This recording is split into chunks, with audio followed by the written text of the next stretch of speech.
Kita akan membahas tentang satu ibadah agung yang mungkin kita melalaikan kalau sebenarnya ibadah ini adalah ibadah yang pahalanya besar. Apa itu?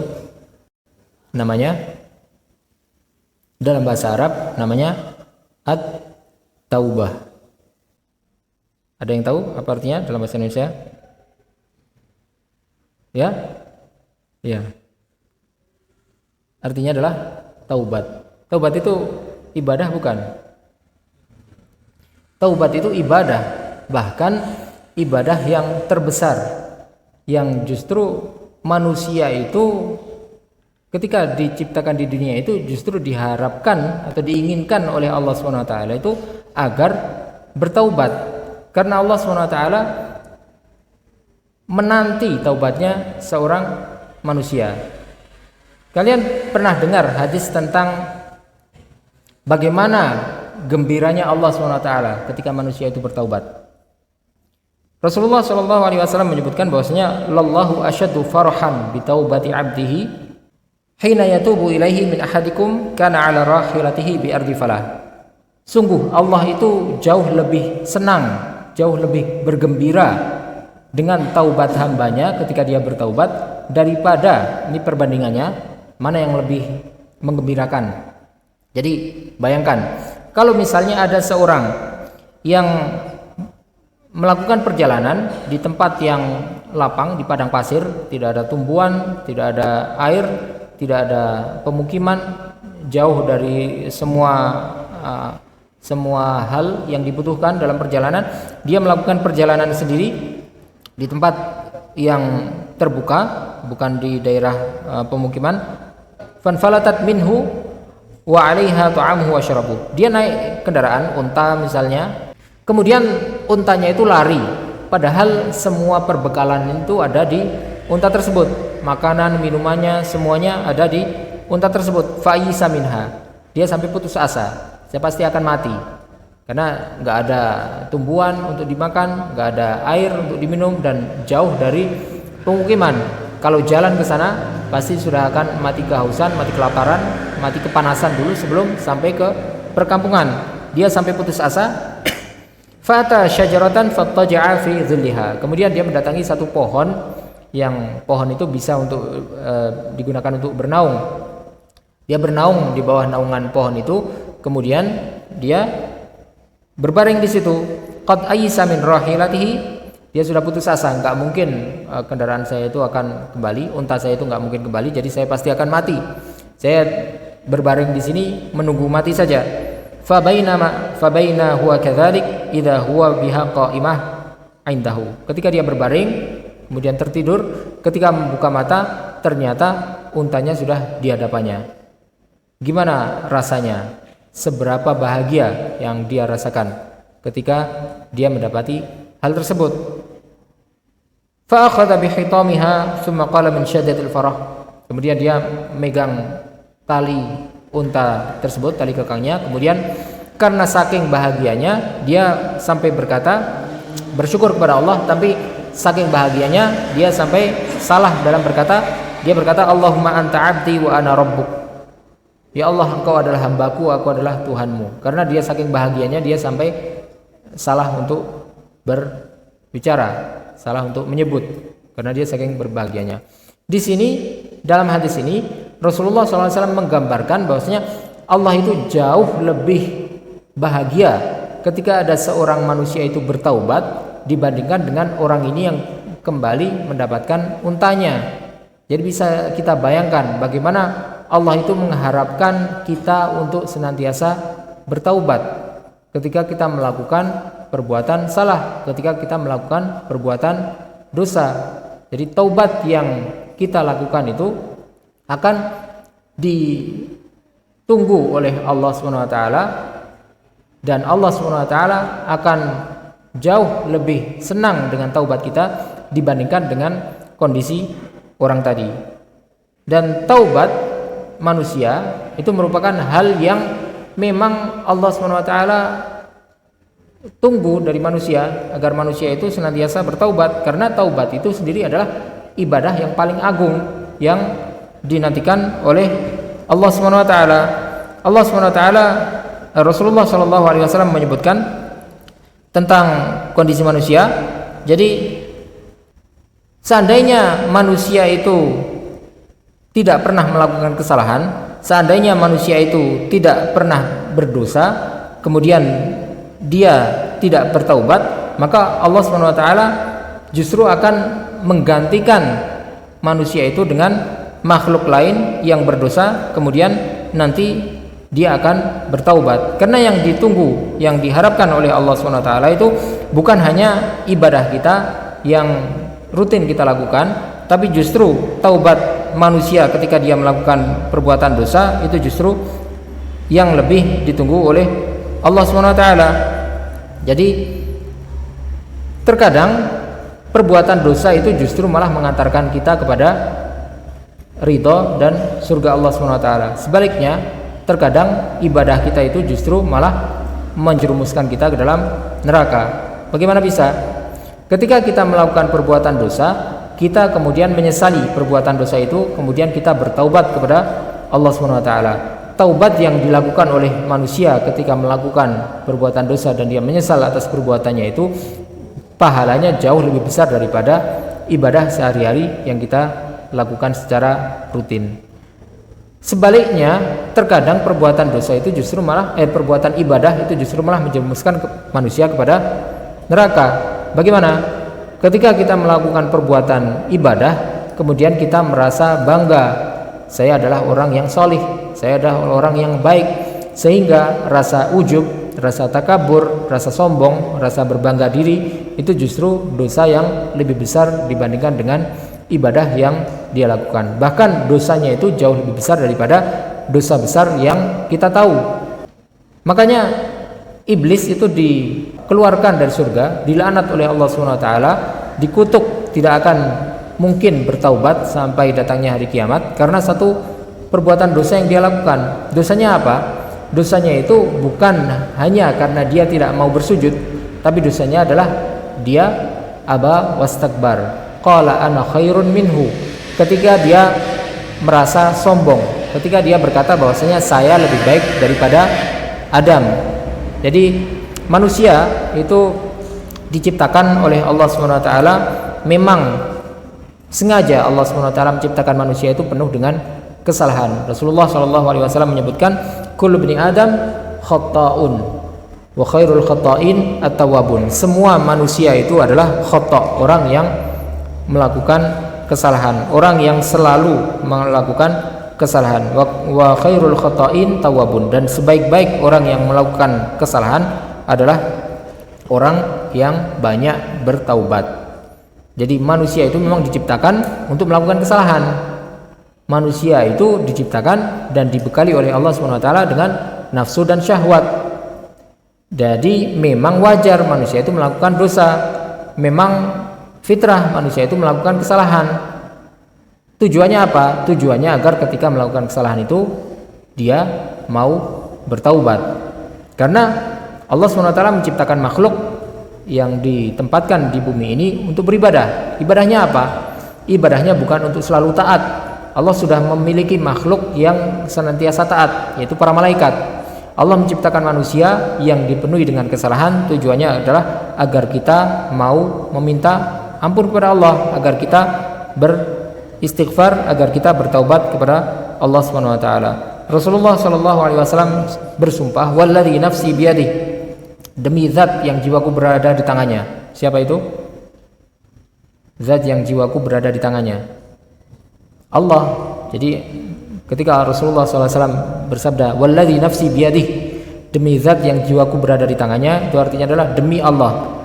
Demi Allah, lau lam tudhnibu la dhahaballahu bikum wa la jaa biqaumin yudhnibun fayastaghfirunallah fayaghfir lahum. Demi Allah, jika kalian itu tidak pernah melakukan dosa, maka pasti Allah SWT akan membinasakan kalian. Justru Allah akan menggantikan kalian dengan kaum yang lain, dengan manusia yang lain, dengan ciptaan yang lain yang akan melakukan perbuatan dosa, kemudian mereka meminta ampun kepada Allah sehingga Allah akan mengampuni mereka. Maka pertanyaannya, sudahkah kita bertaubat hari ini?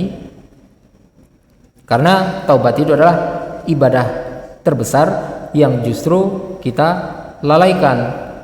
Rasulullah SAW itu adalah orang yang maksum. Apa artinya maksum? Maksum itu artinya ya, terjaga dari perbuatan dosa. Nabi itu tidak mungkin melakukan perbuatan dosa. Bahkan kalau berdosa pun Allah sudah jamin, ghufira lahu ma taqaddama min dzambihi wa ma ta'akhkhar. Dosanya Nabi itu sudah dihapus semua, yang terdahulu ataupun yang akan datang, kalaupun ada. Dan Nabi tidak pernah melakukan perbuatan dosa.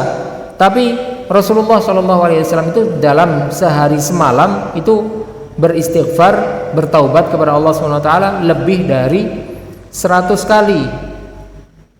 Beliau yang tidak pernah bertaubat, tidak pernah berdosa saja bertaubat sebanyak itu. Maka kita, kalau kita merasa bahwa hari ini kita tidak melakukan dosa, maka berarti kita masuk dalam dosa besar yang menjerumuskan iblis tadi, yaitu kita melakukan perbuatan sombong. Kalau kita merasa bahwa ada hari yang berlalu dan kita bebas dari dosa, berarti kita sombong, karena kita tidak mungkin terlepas dari perbuatan dosa. Kalau kita mau merenung, baru kita akan mengetahui kita dosa apa saja yang sudah kita lakukan.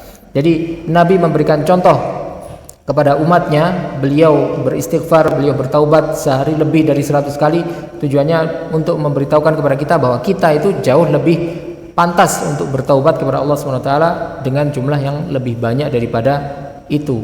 Apa dosa yang sudah kita lakukan hari ini?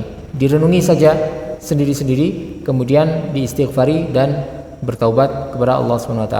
Yang tidak mau bertaubat itu adalah orang yang celaka, orang yang rugi, orang yang akan binasa, karena merasa bahwa dia sudah menjadi orang yang baik. Orang yang bertaubat itu adalah orang yang dicintai oleh Allah SWT. Allah SWT menyebutkan bahwa siapa orang-orang yang dicintai oleh Allah itu? Innallaha yuhibbu at-tawwabin. Sesungguhnya Allah SWT mencintai orang-orang yang suka untuk bertaubat, orang yang banyak bertaubat. Jadi bertaubat itu jangan menunggu kita melakukan dosa besar saja, jangan menunggu kita membunuh orang, kita mencuri, berzina atau hal-hal dosa besar yang lain, waliyadzubillah. Tapi bertaubat itu adalah hal yang harus kita lakukan setiap harinya, karena kita tidak mungkin terlepas dari perbuatan dosa. Kita tidak mungkin melewati satu hari dalam umur kita tanpa melakukan kesalahan. Bagaimana caranya bertaubat? Rasulullah SAW mengajarkan kepada kita tentang bacaan-bacaan ketika beliau meminta ampun kepada Allah SWT. Yang paling sederhana, yang paling simpel adalah dengan membaca istighfar. Astaghfirullahal azim. Aku meminta ampun kepada Allah yang Maha Agung. Astaghfirullah wa atubu ilaih. Aku meminta ampun kepada Allah dan bertaubat kepadanya. Tapi ada satu bacaan, satu zikir yang disebut sebagai Sayyidul Istighfar. Apa itu Sayyidul Istighfar? Sayyidul Istighfar itu adalah pemuka dari istighfar. Jadi yang paling inti dari bacaan istighfar, yang kita anjurkan untuk membaca istighfar itu setiap hari. Sayyidul Istighfar itu kapan dibacanya? Rasulullah SAW menyebutkan Sayyidul Istighfar antakul. Sayyidul Istighfar itu adalah baca zikir tadi. Kemudian beliau bersabda, "Wa man qalaha minan nahar muqinan biha famata min yaumihi qabla an yumsi fa huwa min ahlil jannah." Barang siapa yang membaca Sayyidul Istighfar itu siang hari, kemudian dia mati sebelum dia meninggal, sebelum datang sore hari, maka dia akan masuk surga. Dia merupakan penghuni surga. Wa man qalaha minal lail wa huwa muqinun biha famata qabla an yusbih fa huwa min ahli jannah. Barang siapa yang membaca malam hari kemudian dia meninggal sebelum datang pagi dalam kondisi dia beriman dengan bacaan tersebut, dengan kandungan zikir tersebut, maka dia termasuk penduduk surga. Sayyidul Istighfar itu adalah dengan membaca Allahumma anta rabbi. Pengakuan dari seorang manusia bahwasanya engkaulah Rabbku, ya Allah engkaulah Tuhanku. Allahumma anta rabbi, la ilaha illa anta, tidak ada yang berhak disembah selain engkau, khalaqtani wa ana 'abduk, engkau menciptakan aku dan aku adalah hambamu, wa ana ala ahdika wa wa'dika mastata'tu, a'udzu bika min syarri ma sana'tu, aku berlindung kepadamu dari keburukan perbuatan buruk yang aku lakukan, abu'u laka bi ni'matika alayya, aku mengakui nikmat yang engkau berikan kepadaku, wa abu'u laka bi dzambi, dan aku mengakui dengan dosa yang aku lakukan kepadamu, faghfirli, maka ampunilah aku, fa innahu la yaghfiru dzunuba illa anta, karena sesungguhnya tidak ada yang bisa untuk memberikan ampun kecuali engkau. Jadi zikir ini dibaca bukan sekedar dibaca, tapi Rasulullah SAW menyebutkan wa huwa muqinun biha, barang siapa yang membaca zikir ini siang hari kemudian dia mati dalam keadaan dia beriman, dia yakin dengan kandungan zikir tersebut, maka baru dia disebutkan fahuwa min ahlil jannah, dia adalah termasuk penghuni surga. Jadi zikir ini bukan hanya sekedar dibaca tapi juga direnungi. Artinya kalau sekarang sudah hafal zikirnya tapi belum tahu artinya, dipelajari artinya, karena zikir itu bukan hanya sekedar lisan kita yang bergerak, tapi juga harus diiringi dengan ibadah hati. Zikir itu adalah ibadah yang dilakukan oleh hati, bukan hanya sekedar mulut yang berbicara saja. Allahumma anta rabbi la ilaha illa anta khalaqtani wa ana ala ahdika wa wa'dika mastata'tu, a'udzu bika min syarri ma sana'tu, abu'u laka bi ni'matika alayya wa abu'u bi dzambi faghfirli fa innahu la yaghfiru dzunuba illa anta. Ya Allah, engkaulah Tuhanku, engkau menciptakanku, tidak ada yang berhak disembah selain engkau, dan aku adalah hambamu, engkau menciptakanku dan aku adalah hambaku, aku berlindung kepadamu dari keburukan hal yang aku lakukan, dan aku mengakui semua kenikmatan yang kau berikan kepadaku, aku juga mengakui semua dosa yang aku lakukan, maka ampunilah aku, karena tidak ada yang bisa untuk mengampuni dosa itu selain engkau. Jadi taubat itu adalah ibadah besar yang sering kita lewatkan. Kalau kita tidak tahu betapa besarnya pahala taubat, maka kita akan menyepelekan ibadah ini. Padahal taubat itu at-taubah tajubbu ma qablaha. Taubat itu menghapus semua perbuatan dosa yang dilakukan sebelumnya. Kalau kita benar-benar bertaubat, taubat nasuh, maka Allah SWT akan menghapus dosa kita dan menjadikan kita seperti manusia yang baru saja dilahirkan, manusia yang tidak memiliki dosa. Rasulullah SAW memberikan satu gambaran tentang bagaimana taubat itu bisa menghantarkan manusia ke surga. Beliau bersabda, yadhakullahu ila rajulain yaqtulu ahaduhuma al-akhar kilahuma yadkhulul jannah. Allah itu tertawa karena mengetahui ada dua orang yang saling membunuh tapi dua-duanya masuk surga. Faqalu, para sahabat bertanya, kaifa ya Rasulullah, bagaimana kok bisa seperti itu? Ini dua orang ini ada dalam kejadian nyata yang terjadi di zaman Rasulullah SAW. Tapi di sini Rasulullah SAW tidak menyebutkan tentang kejadian itu secara khusus, tapi menyebutkan tentang bagaimana bisa dua orang yang sama-sama membunuh itu masuk surga. Gimana? Dua orang yang sama-sama membunuh kok bisa masuk ke surga? Yuqatilu hadza fi sabilillahi azza wa jalla fa yastashhad. Dua orang membunuh, saling membunuh masuk surga dua-duanya itu karena dua orang ini pertama kali berperang dalam medan jihad. Yang satu adalah orang kafir, yang satu adalah orang Muslim. Orang Islam itu berperang, berjihad fisabilillah karena mengharap pahala Allah SWT, tapi dia kemudian mati syahid, maka dia masuk ke dalam surga. Summa yatubullahu 'alal qatil fa yuslim. Kemudian Allah SWT memberikan kesempatan bertaubat kepada pembunuhnya. Pembunuh yang tadinya kafir, membunuh orang Muslim, itu dia kemudian bertaubat, kemudian dia masuk Islam. Fayuqatil fi sabilillahi azza wa jalla fayastashhad. Kemudian dia juga mati syahid dan dia juga masuk surga. Jadi ketika dia bertaubat, maka dosa yang dilakukan sebelumnya, bahkan dosa membunuh seorang muslim yang berjihad, itu pun tidak dihitung lagi. Dia masuk surga karena perbuatan baiknya, karena taubatnya tadi, dan dia masuk ke dalam surga. Siapa yang tahu siapa dua orang yang seperti diceritakan oleh Rasulullah SAW ini? Yang pertama, yang orang muslim, yang ada orang muslim dulu di zaman Rasulullah SAW yang berjihad, kemudian mati dibunuh oleh orang kafir, padahal dia adalah orang yang salah satu orang yang paling disayangi oleh Rasulullah SAW, karena dia adalah orang yang membela Islam. Jadi ketika dia meninggal, Rasulullah SAW sedihnya tidak hanya 1-2 hari, tapi setahun itu sedih. Makanya disebut sebagai Amul Huzn, tahun bersedih, karena Rasulullah SAW kehilangan orang tersebut. Dia mati dibunuh dalam jihad. Siapa dia? Hamzah bin Abdul Muthalib. Dia adalah paman Rasulullah SAW sekaligus sebagai pelindung Islam. Jadi ketika ada Hamzah, itu orang-orang tidak berani untuk mengusik Rasulullah SAW. Tapi dia dibunuh dalam perang, dan pembunuhnya namanya adalah Wahsy. Pembunuhnya itu adalah budak yang kafir. Budak tadi membunuh karena disuruh oleh tuanya, diberi janji, kalau kamu berhasil membunuh Hamzah, maka kamu akan saya bebaskan.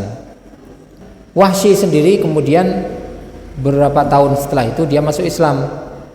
Kemudian karena dia bertaubat, dia masuk Islam, dia juga mati dalam keadaan syahid. Dua orang ini sama-sama masuk surga. Dan ini adalah menunjukkan betapa besar pahala taubat yang diberikan oleh Allah SWT, dan betapa inginnya Allah SWT agar kita bertaubat. Allah SWT sampai sekarang, sampai kapanpun, Allah senantiasa menunggu taubat kita.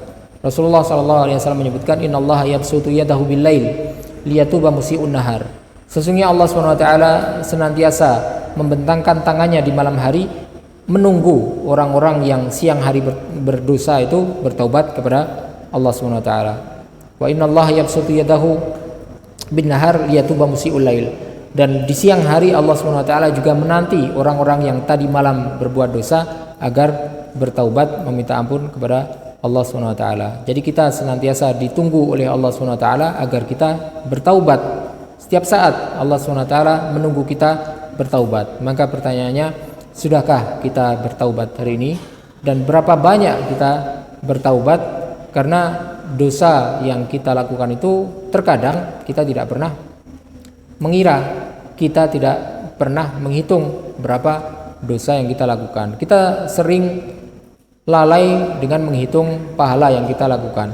Kita kadang dilalaikan dengan melihat perbuatan baik yang kita lakukan, padahal kita tidak diperintahkan untuk menghitung berapa amalan yang sudah kita lakukan.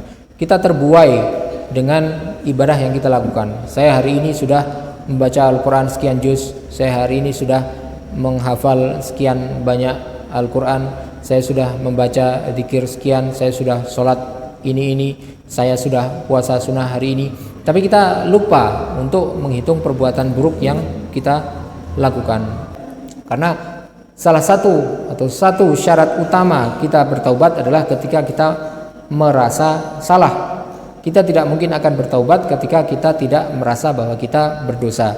Kita tidak mungkin akan bertaubat ketika kita merasa tidak bersalah. Jadi kita merasa bersalah dulu, baru kita bertobat kepada Allah SWT. Semoga Allah SWT senantiasa memberikan taufik kepada kita agar kita mau untuk bertaubat kepadanya, dan kita dijauhkan dari perbuatan dosa yang kita sengaja, dan Allah SWT senantiasa memberikan kenikmatan kepada kita berupa taubat yang kita lakukan dengan sebenar-benarnya.